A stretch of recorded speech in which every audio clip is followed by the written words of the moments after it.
Max Park, kamusta kayo? At ngayon pag-uusapan po ng 7 tips kung paano mo matetest kung totoong mahal ka na lalaki.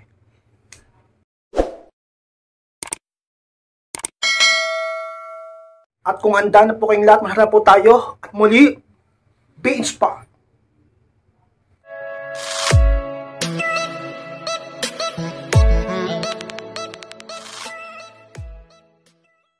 At ang unang tips, Max Park, kung paano mo matetest kung totoong mahal ka ng lalaki. Kahit anong problema, hindi ka niya iniiwan. Yan ang unang tips ko sa inyo, Max Park, kung paano matetest kung talagang o totoong mahal ka ng lalaki.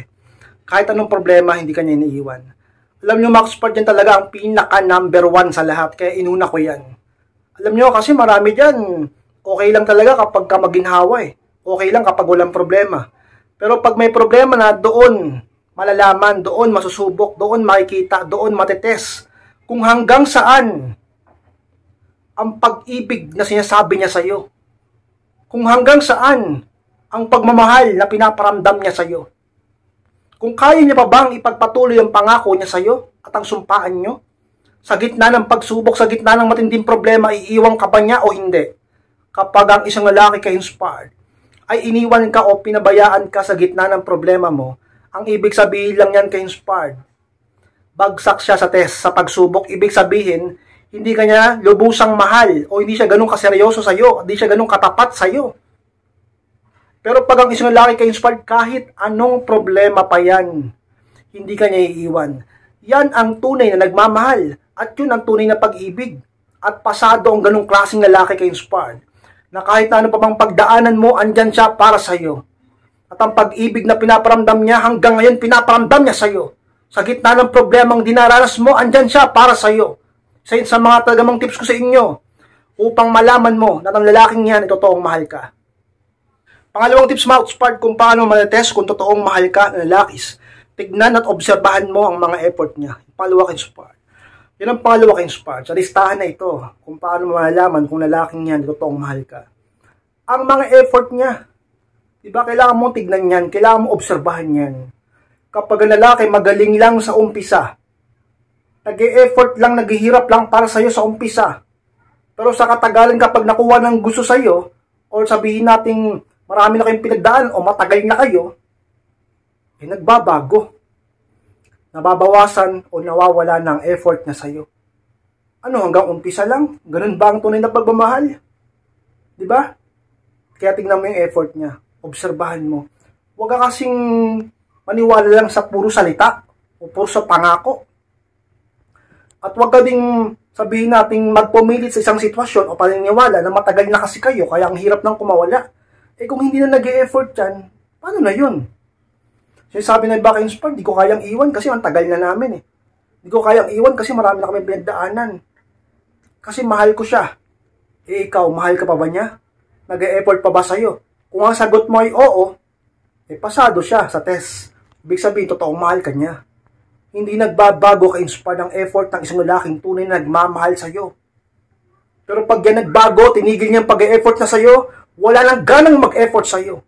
Tamad nang magsakripisyo para sa'yo. Hindi na kayang magtiis pa para sa'yo. Pinapabayaan ka na at wala nang ni katiting na pagpapahalaga sa'yo. Ni konting effort, wala ka nang makita.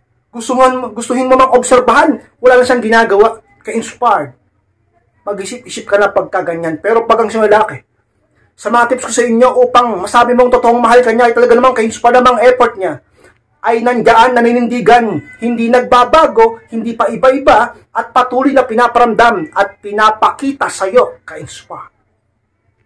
Pangatlong tips sa inyo, Max Park, upang matest mo kung totoong mahal ka ng isang lalaki, magpanggap ka na ikaw ay merong sakit. Pangatlo, ka-inspired. O baka sabihin ng iba, ka-inspired, grabe naman yan, magpapanggap, magsisinungaling pa. Eh, ito isa lang naman sa mga tips ko sa inyo. Nasa sa inyo kung susundin nyo. Pwede rin namang hindi. Pero alam nyo kasi, Max Park, kaya sinali ko ito. Isa to sa mga pagsubok eh. Sa mga test sa lalaki kung siya ba ay totoong mahal ka. Kasi, yung ibang lalaki, kapag nalaman na ikaw ay merong sakit, magbabago sa'yo. Bakit ka-inspired? Bakit nagbabago? Nalaman lang na may sakit. Kasi, ang habol lang nila, yung interest nila. Yung interest lang nila, ang habol nila sa'yo. Pero pag sa yun nga, sa ginhawa lang, kapag may nahihita lang sila sa'yo, kapag okay lang kayo, masaya lang kayo, pag masagana, malusog, pero pag ganyang may sakit ka na, out na siya dyan. Pag ganyang may sakit ka na, o may nararamdaman ka lang hindi maganda sa kalusugan o sa katawan mo, wala siyang pakialam sa'yo. Kaya inspired, meron bang ganon? Napakarami. Subok na subok yan ang iba dyan sa inyo na nanonood sa akin ngayon. Yung ibang nanonood sa akin dyan, alam ko naranasan to, na kung kailan may sakit ka na, doon ka pinabayaan, tama? Yung ibang nanonood sa akin dyan, sigurado ako nakaranas ng ganito. Na okay lang kapag ka malusog, sagana, masaya. Pero nung nagkasakit ka, di ba? Ni hindi ka na nga asikasuhin, ni hindi ka na nga pansinin, pinapabayaan ka na, o masasabi bang yun ang pag-ibig? Ikaw mismo makapagsabit sapagkat yung iba sa inyo nakaranas ng ganyan. Pero ka-inspired, pag ang isang lalaki ay talagang todo asikaso pa rin sa'yo, iniisip pa rin ang kalagayan mo, hindi ka niya iiwan at siya pa ang gumagawa ng paraan at nag-aalok sa'yo na magpa-check up kayo o magpa-doktor kayo at talagang nagpupush sa'yo na bumili ka ng gamot o sabang iniisip niya ka-inspired kung ano kaya ang kalagayan mo at talagang gumagawa siya ng paraan upang malaman ang solusyon nito, ang lalaking na nagtotoo sa'yo. Sapagkat ang tunay na pagmamahal ay kailanman hindi makakatiis sa taong mahal niya. Ayaw niya itong mahirapan. Ikaw ba? Pag mahal mo ang isang tao, gusto mong mahirapan? Hindi ba't hindi? Pag mahal mo ang isang tao, di ba't mas gugustuhin mo pa na ikaw na lang ang mahirapan kaysa siya? Sapagkat yun ang tunay na pagmamahal. Pero pag ang tao, hindi ka ginaganyan, pag may sakit ka, iiwan ka na, pababayaan ka na, bagsak sa test. Hindi ka totoong mahal yan. Hindi ganun ka totoo sa'yo yan. Pero lalaki, pag kahit malaman niyang may sakit ka, andyan pa rin siya, hindi ka niya iiwan, tutulungan ka pa niya, ikikare ka niya, alagaan ka niya, palalakasin niya pa ang loob mo, andyan siya pa rin. Talaga naman, ka-inspired. Totoo, na mahal ka niyan, ka-inspired. Pang-apat na tips, mga ka-inspired, kung paano ma-test kung talagang mahal ka, totoong mahal ka ng isang lalakis. Hindi ka niya ikinakahiya. Yung pang-apat, ka-inspired. Alam niyo, mga ka-inspired, kapag lalaki, hindi ka ikinakahiya, totoong mahal ka niyan. Kasi, di ba, napakasimple naman. Pagka kinakahiya ka, mahal ka ba talaga niyan? Ang tunay na pagmamahal ay proud.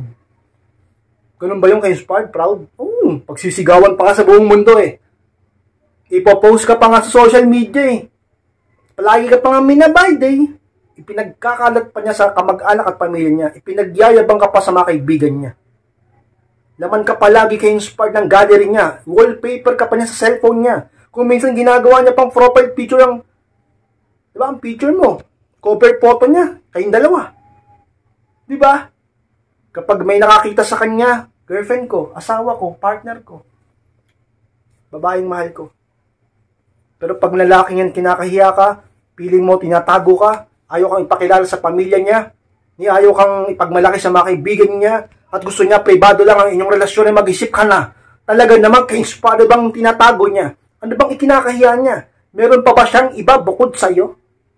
Talaga naman ka-inspired kapag ganyan mag-isip-isip ka. Pero pag ang isang lalaki, ay talaga naman, hindi kayo kinakahiya, kitang-kita mo na proud siya sa'yo.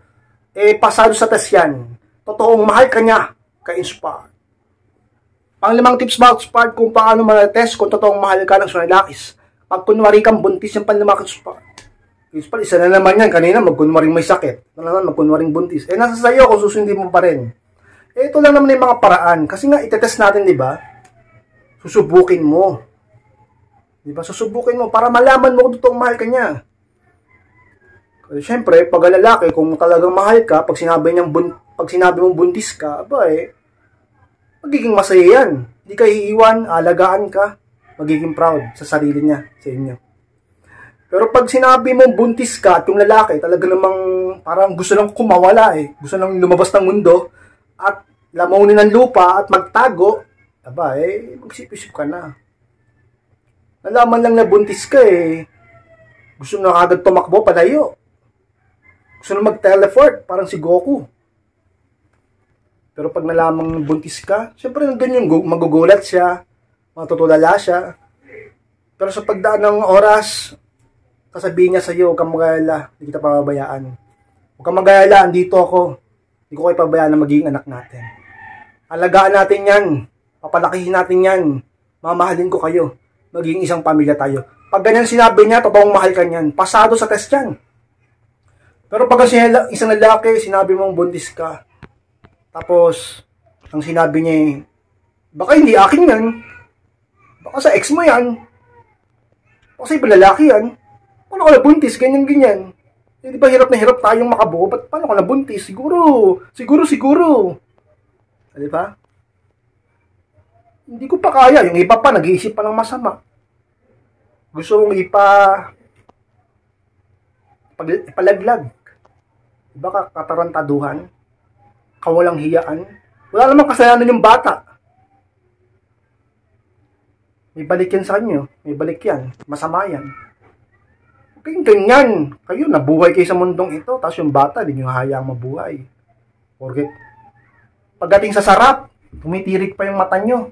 Ang sarap habang ginagawa nyo yung bata. Tapos nalaman yung nabuo, papalaglag nyo. Abay, mga siraulo pala kayo. May katarantaduhan pala kayo sa utak nyo. Ha? Ituloy niya yan. Nandyan eh, nabuntis na eh. Diba? Ngayon, sa isang mga tips ko sa inyo, kung paano matetest ng isang lalaki totoong mahal ka. Nasa sayo kung susubukan mo, nasa sayo kung susundin mo, nasa sayo kung gagawin mo. Pwede rin namang hindi. Skip mo na lang. Pero isa lang naman sa mga tips sa inyo, kung gusto mong siyang subukin o i-test, para malaman mo kung siya ay totoo sa'yo. Magpanggap ng buntis, sabi mong buntis ka. Pag nakita mo yung reaction niya, kung anumang gagawin niya, o anumang desisyon niya, doon mo malalaman. Kapag siya ay medyo negative sa'yo, hindi totoo sa yan. Pero pag siya ay positive, alagaan ka, hindi ka iiwan, iingatan ka, talaga namang may magandang plano, masaya siya, nabuntis ka, ka-inspired, mahal ka niyan. Sa mga pinakatotoo, ka-inspired. Pangalang tips mga ka-inspired kung paano matetest ang lalaki kung totoong mahal ka niya is, tanggihan siya minsan sa labing at tingnan ang reaction niya. Pangalan ka-inspired, tips ko sa inyo. Minsan lang, diba? O kaya pag tinanggihan mo, sabihin mo, joke lang, pero tingnan mo muna yung reaction niya. Pag lalaki, nauunawaan ka, kunyari, yung sinabi mo, siyempre magtatanong yan, bakit? Ba't ka tumatanggi sa labing? Kunyari, sasabihin mo, masama pakiramdam ko, may lagnat ako, wala ako sa mood, ganyan-ganyan, di ba? Tapos nauunawaan niya, ay ganun ba? O sige, magpahinga na lang muna tayo. Nauunawaan ko, masama pala pakiramdam mo eh. Sa susunod lang tayo maglabing-labing. Mahal ka niyan, totoo. Kasi ang pagmamahal, may care. Ang tunay na pag-ibig ay concern. Masasabi mo bang tunay ng pag-ibig kung hindi concern? Abay, kalokohan yun. Tunay na pag-ibig tapos hindi concern. Abay, di ba? Isipin mo, logic. Ang tunay na pag-ibig ay laging concern sapagkat mahal mo siya. O, di ba? Ngayon, pag lalaki ay nagalit, tinanggihan mo sa labing-labing, nagyaya maglabing-labing kayo, tinanggihan mo. Bakit? Ba't ka tumatanggi? Masama pakiramdam ko, wala ako sa mood, nilalagnat ako, masakit ang tiyan ko, masakit ang ulo ko. Tapos sabi, ano ba naman yan? Wala naman yan, arte-arte mo. O kaya naman magwawala, magdadabog, aba. Ang iniisip lang niya, sarili niya. Ang iniisip lang niya, yung makamundong pag-iisip niya, yung pantog lang niya. Pero yung nararamdaman mo, hindi niya iniisip. Masama nga pakiramdam mo. Pagpipilitan niya yung gusto niya. Paano yan? Bagsak sa test. Pero pag lalaki nauunawaan ka, talaga naman tingnan mo yung reaction niya. Kapag ikaw tumanggi, minsan lang, o isang beses man lang, subukan mo sa inyong labing. At malalaman mo totoo. Masasabi mo na ang lalaking yan ba? Ay totoong mahal ka o hindi? Pang pitong tips mga ka-inspired kung paano mo itetest kung totoong mahal ka ng isang lalakis. Kaya niyang i-post or i-mide yung picture yung dalawa. Pang pito ka-inspired. Alam niyo mga ka-inspired, kung lalaki mahal ka talaga at proud sa'yo at totoo sa'yo, kaya niyang i-post yung picture yung dalawa sa social media. Sa newsfeed man yan, sa anumang social media platform yan, sa My Day man yan, at kahit saan pa man. Ka-inspired. Wala yung pinagkaiba sa kanina, hindi kanya kinakaya, proud siya sa'yo. Kasi pag lalaki, hindi ka man lang magawang i-mide hindi ka man lang magawang i-post, mag-isip-isip ka. Diba? Bakit ganon? So sa mga dapat mong isip-isipin, dapat mong mapansin at dapat mabigyang, diba? Manotice mo yung mga bagay na yan, hindi yung sinasawalang bahala mo. Buti sana kung bago pa kayo. Siguro kumukuha siya ng buwelo. Pero kung matagal na kayo, tapos ayaw niya pa rin, ikaw lang yung post ng post, may di na may di. Pero siya, ayaw. Mag-isip-isip ka na. Diba? Tingnan mo naman yung ibang lalaki. Pinopost mo na may di yung girlfriend nila, asawa nila. Samantalang ikaw hindi. Bakit? Meron ba siya tinatago? Di ba siya proud sa'yo? Kinakahiya ka ba niya? Di ba siya nagagandaan sa'yo? Ayaw ka ba niya ipagmalaki sa iba? O di ka talaga yung totoong mahal? O meron siyang iba? Mag-isip-isip ka kayong sword. Ngayon, ang lalaki ay magiging pasado sa pang-pitong test na ito. At masasabi natin totoong mahal ka niya. Kapag siya ay kaya niya na i-post ka o remind ka, saan mang social media platform niya niya inspire. Max Spard, maraming salamat po sa pagtapos ng vlog na ito. Huwag mong kalimutan na mag-like, comment, and share na rin po upang makatulong din po tayo sa iba. At sa mga hindi pa mo nakaklik ng subscribe, click nyo po subscribe Max Spard, click nyo po notification bell upang ma-notify kayo pag may bago akong upload. So mga gustong humingi ng payo, magpa-coaching, message lang po ako sa akin Facebook, yung profile picture ko sa FB. Message nyo po ako dyan kapag gusto nyo humingi ng payo at ako mismo siya magre-reply sa inyo. At talaga namang magbabasa ng mensahe nyo. Maraming salamat Max Spard, mag-ingat kayong lahat. Mahal ko po kayo at muli, be inspired.